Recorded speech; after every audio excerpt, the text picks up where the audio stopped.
میری ماں مجھے ہمیشہ کہتی تھی کہ جب جوان لڑکی کسی بوڑھے مرد سے شادی کرتی ہے تو وہ مرد اسے بہت زیادہ خوش رکھتا ہے۔ میں معصوم تھی، سمجھتی تھی کہ شاید وہ اس کی ہر ضرورت پوری کرتا ہے، اس کے لیے جوڑے اور زیور لے کر آتا ہے، اس لیے وہ لڑکی خوش رہتی تھی۔ لیکن مجھے نہیں پتا تھا کہ میری ماں کی بات کا مطلب کیا تھا۔ لیکن اب جب وہ شخص میرے سامنے بیٹھا تھا تو میں یہی سوچ رہی تھی کہ شاید پتہ چل ہی جائے گا کہ ایک بوڑھا مرد کس طرح ایک عورت کو جوان رکھتا ہے اور اپنے سے کم عمر عورت کو کیسے اپنے ہاتھ کا چھالا بنا کر رکھتا ہے۔ کیونکہ اماں تو کہتی تھی انہوں نے دادا کی مثال دیکھی تھی جو بالکل بوڑھے اور بستر پر پڑے تھے، لیکن بیوی کے مر جانے کے بعد انہوں نے ایک جوان لڑکی سے شادی کر لی اور 1 مہینے کے اندر ہی وہ ایسے صحت یاب ہوئے کہ جیسے کوئی جوان لڑکا ہوتا ہے۔ سارے گھر کے کام کرنے لگے اور کھیتوں میں جا کر بھی کام کرتے تھے۔ میری زندگی میں بہت بڑا دکھ گزرا تھا، لیکن ابھی میں اس حوالے سے خوش تھی کہ میری اپنی زندگی کی ایک نئی شروعات ہونے لگی ہے۔ وہ شخص دیکھنے میں بالکل ہی میرے باپ کے کیا بلکہ دادا کی عمر کا لگتا تھا، لیکن جیسے ہی وہ کمرے میں داخل ہوا اور میرے سامنے آ کر بیٹھا، اس نے ایسی حرکت کی کہ میرے قدموں تلے سے زمین نکل گئی۔ اس نے میرا نام اریبہ ہے۔ میری ماں بہت زیادہ بیمار رہتی تھی۔ میرا باپ اس دنیا میں نہیں تھا۔ میں صرف مڈل تک ہی پڑھ پائی تھی، وہ بھی اپنے باپ کی زندگی میں۔ اس کے بعد ہمارے پاس پڑھنے تک کے پیسے نہیں تھے اور اپنی ماں کو اکیلا چھوڑ کر کسی سرکاری اسکول میں بھی نہیں جا سکتی تھی، اسی لیے گھر پر رہتی تھی اور ان کا بہت خیال رکھتی تھی۔ کبھی کسی کے گھر کوئی کام کر لیتی تھی اور بس اسی طرح گھر کو چلا رہی تھی، کیونکہ ہم 2 لوگ ہی تھے۔ لیکن میری ماں کی بیماری کی کوئی سمجھ نہیں آتی تھی۔ کچھ لوگ کہتے تھے کہ اپنی ماں کی دوسری شادی کروا دو، یہ ٹھیک ہو جائے گی، کیونکہ اس کی شادی بھی کم عمری میں ہوئی تھی اور میری عمر بھی صرف 17 سال تھی، یعنی میری ماں تو ابھی 35 سال کی بھی نہیں ہوئی تھی، لیکن بیماری کی وجہ سے تھوڑی سی بڑی لگتی تھی۔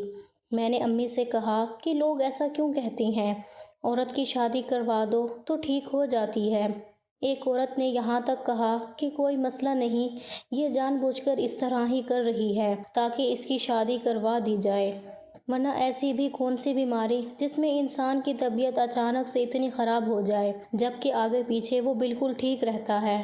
میری ماں نے کہا کہ مجھے نہیں پتا، یہ دنیا بڑی بری ہے، یہاں پر بڑے عجیب و غریب قسم کے لوگ رہتے ہیں جو بہت ہی گندے دماغ کے مالک ہوتے ہیں اور ان کے دماغ میں کوئی اچھی بات نہیں آ سکتی، ہر کوئی الٹی سیدھی باتیں کرتے ہیں، یہ ہر مرض کا علاج شادی کو ہی سمجھتے ہیں۔ ہمارے محلے میں ایک لڑکا تھا جو عجیب و غریب قسم کی حرکتیں کرتا تھا، ایسا لگتا تھا کہ اس کے گلے میں کوئی چیز اٹک گئی ہے اور اس کا سانس بند ہونا شروع ہو جاتا تھا، اسے دورے پڑتے تھے، سب اس کے لیے بڑے پریشان تھے۔ کوئی کہتا تھا کہ اس پر کسی آسیب کا سایہ ہے اور کوئی کہتا تھا کہ وہ نفسیاتی بیمار ہے۔ کچھ لوگ یہ بھی کہتے تھے کہ جان بوجھ کے کرتا ہے، لیکن میں نے اپنی آنکھوں سے دیکھا کہ جیسے ہی اس کی شادی کروائی گئی وہ 2 ہفتے میں ٹھیک ہو گیا اور اس کی بیوی بہت زیادہ بیمار رہتی تھی اور ہمیشہ عجیب طریقے سے چلتی تھی، جیسے اس کی ٹانگوں میں بہت زیادہ درد ہے۔ ایک دن میں اس کے گھر چلی گئی اور میں نے اسے کہا کہ ڈاکٹر کے پاس کیوں نہیں جاتی، تو اس کی ساس نے کہا کہ اس کو ڈاکٹر کی ضرورت نہیں ہے، جو ہو رہا ہے اس کو تو خوش ہونا چاہیے، یہ تو بڑی خوش نصیب لڑکی ہے۔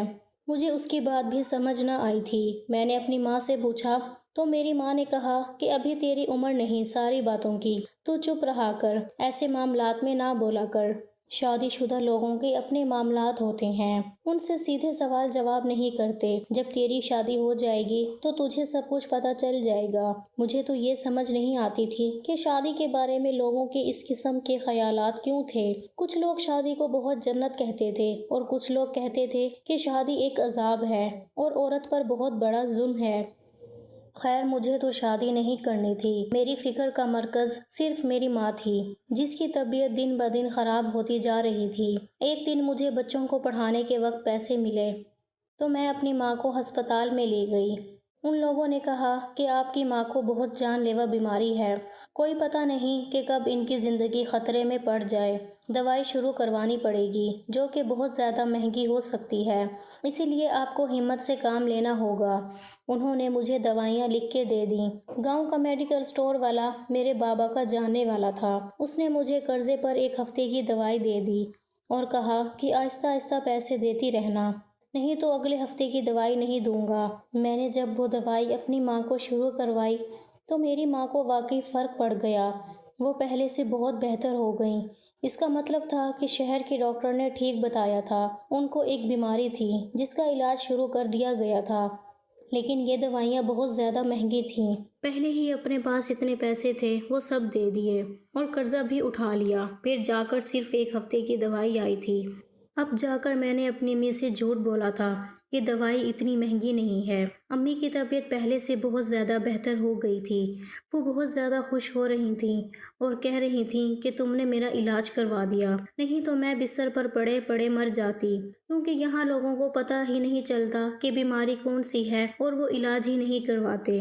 اب میں امی کو کیا بتاتی کہ دوائی لینے کے لیے میرے پاس پیسے نہیں تھے اور 1 ہفتہ ختم ہونے والا تھا۔ میں میڈیکل سٹور والے کے پاس چلی گئی اور میں نے وہاں جا کر اسے کہا کہ مہربانی کر کے 1 ہفتے کی دوائی دے دیں۔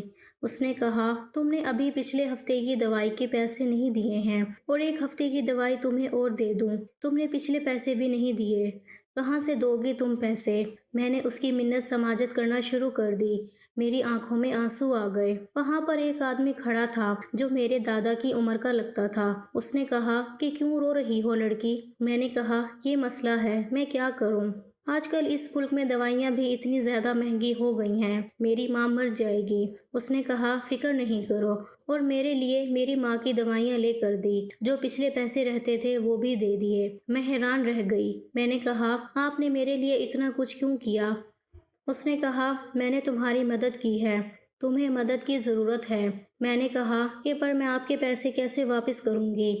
اس نے کہا اگر تم میری ایک بات مان لو تو تمہیں پیسے واپس کرنے کی ضرورت ہی نہیں پڑے گی۔ خیر ابھی تم گھر چلی جاؤ اور مجھے اپنے گھر کا پتہ ضرور بتا دینا۔ میں نے اسے اپنے گھر کا پتہ بتا دیا تھا۔ میں نے امی کو پہلے بھی بتایا تھا کہ یہ شخص بہت اچھا ہے، اس نے میری مدد کی ہے، لیکن میری ماں بالکل بھی خوش نظر نہیں آ رہی تھی۔ جب وہ چلا گیا تو مجھے میری ماں نے ایک عجیب سی بات بتائی۔ اس نے کہا وہ تیرا رشتہ مانگنے کے لیے آیا تھا، اس نے تیری مدد بلا وجہ نہیں کی تھی۔ یہ بہت امیر آدمی ہے، اس کی بازار میں دکانیں ہیں، گھر ہے، گاڑی ہے، سب کچھ ہے اس کے پاس۔ میں تیرا رشتہ اس لیے نہیں کرنا چاہتی کیونکہ وہ عمر میں تجھ سے بہت زیادہ بڑا ہے۔ میں خاموش ہو گئی اور ساری رات سوچتی رہی، لیکن پھر میں نے فیصلہ کیا کہ میں اس انسان سے شادی کروں گی، کیونکہ دولت کے بغیر اس دنیا میں رہنا آسان نہیں ہے۔ ہمارے پاس پیسے نہیں ہیں، اس لیے یہ دنیا ہی ہمارے لیے جہنم ہے، تو پھر آگے بھی مجھے اس جہنم میں ہی جانا پڑے گا۔ ظاہر ہے میرے لیے کسی امیر گھرانے سے رشتہ تو آنے سے رہا، لیکن اگر دولت ہو تو دونوں جہاں کی زندگی کو بہتر بنایا جا سکتا ہے۔ میری ماں نے کہا کہ ایسا نہ کر، لیکن پھر میں نے اپنی ماں کو سچائی بتا دی۔ میں نے کہا کہ مجھے ایسے ہی کرنا پڑے گا، میں مجبور ہوں، اور یہ انسان کب تک زندہ رہے گا؟ ایک دن مر جائے گا، اس کی جائیداد ہماری ہو جائے گی۔ میری ماں کی آنکھوں میں بھی مجبوری کے آنسو آ چکے تھے۔ وہ خاموش ہو گئی اور میں نے اس شخص سے شادی کرنے کی حامی بھر لی اور وہ بہت زیادہ خوش ہو گیا۔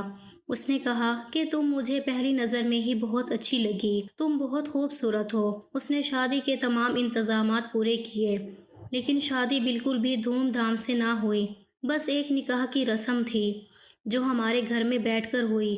اس کے بعد وہ مجھے رخصت کر کے اپنے گھر لے گیا۔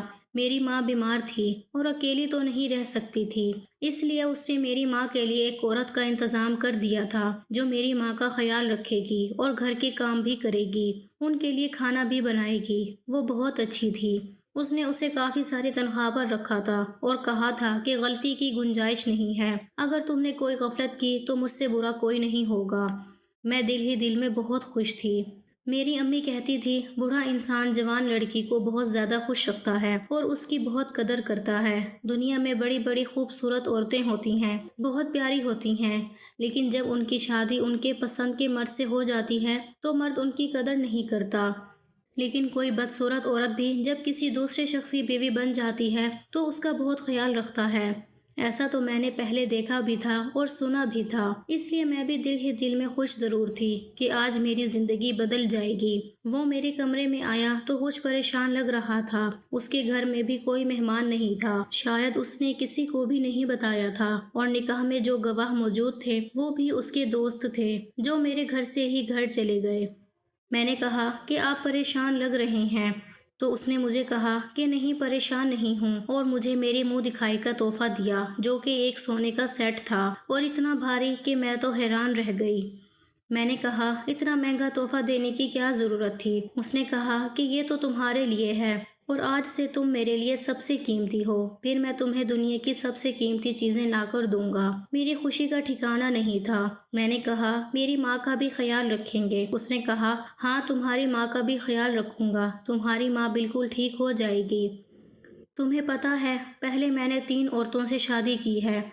میں نے کہا وہ عورتیں کہاں ہیں؟ تو اس نے کہا وہ میری زندگی میں نہیں ہیں، بلکہ وہ اس دنیا میں ہی نہیں ہیں۔ میں نے کہا کہ کیا ان کو بھی کوئی بیماری تھی؟ تو وہ اس بات پر ہنسنے لگا اور اس نے کہا کہ تمہیں کیا لگتا ہے لوگ صرف بیماری سے ہی مرتے ہیں؟ میں نے کہا کیا مطلب؟ اس نے کہا کبھی کبھی لوگوں کو ان کے کیے کی سزا بھی ملتی ہے۔ مجھے اس کی بات سمجھ نہیں آئی کہ کیا کہنا چاہتا ہے۔ اس نے کہا کہ تم بہت خوبصورت ہو، لیکن میں چاہتا ہوں کہ تم سمجھداری سے رہو۔ میں نے کہا میں کوشش کروں گی، ویسے بھی مجھے معاشرے نے اتنی سمجھداری تو سکھا دی ہے۔ اس نے کہا کہ وہ بھی دیکھ لیں گے۔ تھوڑی دیر کے بعد وہ کمرے سے باہر چلا گیا اور ایک بہت ہی جوان خوبصورت لڑکا کمرے میں داخل ہوا۔ میں تھوڑا حیران ہوئی کہ یہ میرے کمرے میں کیوں آیا۔ اس نے آتے ہی مجھے بڑی عزت سے سلام کیا اور کہا کہ بھابھی میں آپ کا چھوٹا دیور ہوں، آپ بہت خوبصورت ہیں، بہت اچھی لگ رہی ہیں۔ میں بھی عزت سے پیش آنے لگی۔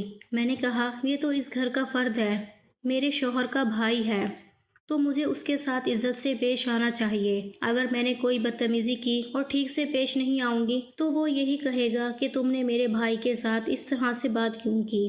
وہ بیڈ کے دوسرے کنارے پر بیٹھ گیا اور اس نے کہا کہ میں بھی آپ کے لیے ایک تحفہ لے کر آیا ہوں، کیونکہ آپ میری اکلوتی بھابھی ہیں۔ وہ میرے لیے انگوٹھی لے کر آیا تھا۔ میں نے کہا بہت شکریہ۔ اس نے کہا کہ میں خود پہناؤں گا۔ میں نے تھوڑا حیران ہو کر اسے دیکھا تو اس نے کہا فکر نہیں کریں، بس انگوٹھی پہنا رہا ہوں۔ اس کے لہجے میں عجیب سا احساس تھا۔ میں نے اپنا ہاتھ اس کی طرف بڑھایا اور اس نے میرا ہاتھ پکڑا۔ اس نے کہا کہ آپ بہت زیادہ خوبصورت ہیں، آپ کے ہاتھ بھی بہت نرم و نازک ہیں، آپ کو میری تعریف کرنا برا تو نہیں لگ رہا ہے؟ میں نے کہا کہ نہیں، ایسی کوئی بات نہیں ہے، ویسے مجھے یہ سب کچھ بہت عجیب لگ رہا تھا اور مجھے ایسا لگ رہا تھا کہ یہ سب کچھ بہت غلط ہو رہا ہے۔ میں چاہتی تھی کہ وہ جلدی جلدی انگوٹھی پہنا کر میرا ہاتھ چھوڑ دے، لیکن وہ میرا ہاتھ نہیں چھوڑ رہا تھا، میرا ہاتھ پکڑ کر باتیں کر رہا تھا پر انگوٹھی نہیں پہنا رہا تھا۔ اتنے میں نے سامنے دیکھا کہ میرا شوہر کمرے میں داخل ہوا۔ اس کے چہرے پر عجیب سے جذبات تھے۔ میں ڈر گئی اور اپنا ہاتھ پیچھے کھینچنا چاہا، لیکن اس نے میرا ہاتھ نہ چھوڑا۔ میرا شوہر وہاں پر آ گیا۔ وہ مجھے بنا انگوٹھی پہنائے ہی وہاں سے چلا گیا۔ میرے شوہر نے کہا کہ یہ ہے تمہاری سمجھداری، ایک غیر مرد کمرے میں آیا اور تم نے اپنا ہاتھ اس کے ہاتھ میں پکڑا دیا۔ میں نے کہا کہ وہ غیر مرد نہیں تھا، وہ تو آپ کا بھائی تھا۔ میں حیران تھی کہ یہ کیسی باتیں کر رہا ہے۔ اس نے کہا کہ وہ میرا بھائی نہیں تھا، تمہارا امتحان تھا، تم فیل ہو گئی ہو اور اب تمہیں سزا ضرور ملے گی۔ جو ہاتھ تم نے اس کی طرف بڑھا دیے ہیں میں وہ ہاتھ ہی کاٹ دوں گا۔ وہ میری طرف بڑھا اور میں حیران رہ گئی۔ میں نے چیخنا چلانا شروع کر دیا، یہ شخص تو پاگل، شاید ان 3 عورتوں کو بھی اس نے جان سے مارا تھا۔ اب مجھے سمجھ آ گیا تھا کہ یہ کوئی نارمل انسان نہیں تھا۔ میں نے آوازیں دینا شروع کر دی، لیکن شاید اس کے علاوہ یہاں کوئی بھی نہیں تھا۔ مجھے لگا تھا کہ آج میں مر جاؤں گی یا میرے ساتھ اس دنیا کا کوئی بہت بڑا ظلم ہو جائے گا، لیکن اچانک نہ جانے کیا ہوا کہ وہ خود ہی بے ہوش ہو کر گر گیا۔ صبح ہوئی تو پتہ چلا کہ اس کو ہارٹ اٹیک آ گیا تھا۔ خیر میری جان بچ گئی اور میں نے اس کے پاس واپس جانے سے انکار کر دیا۔ اس نے حق مہر میں کچھ پیسے لکھوائے تھے جو اسے مجھے دینے پڑے۔ پولیس نے جب تحقیقات کی تو پتہ چلا کہ اس نے اپنی دونوں بیویوں کو بھی جان سے مار دیا تھا۔ اس کی پہلی بیوی زندہ تھی جو اسے چھوڑ کے جا چکی تھی، جب اس کے نکاح میں تھی تو اس نے کسی اور شخص کے ساتھ چکر چلایا تھا، اس لیے شاید اس کے دماغ میں یہ بات تھی کہ عورتیں بے وفا ہوتی ہیں۔ شاید میرے ساتھ بھی یہی سب کچھ ہوتا۔ میاں بیوی کا رشتہ تو ایک دوسرے پر بھروسے کرنے کا رشتہ ہے۔ میری ماں نے اللہ کا شکر ادا کیا کہ میری جان بچ گئی۔ جو پیسے میرے حصے میں آئے میں نے ان سے اپنے گھر کے ایک کمرے میں چھوٹی سی کریانے کی دکان بنا لی ہے، اور اسی دکان سے ہمارا گھر بھی چلتا ہے اور میری ماں کا علاج بھی ہو رہا ہے۔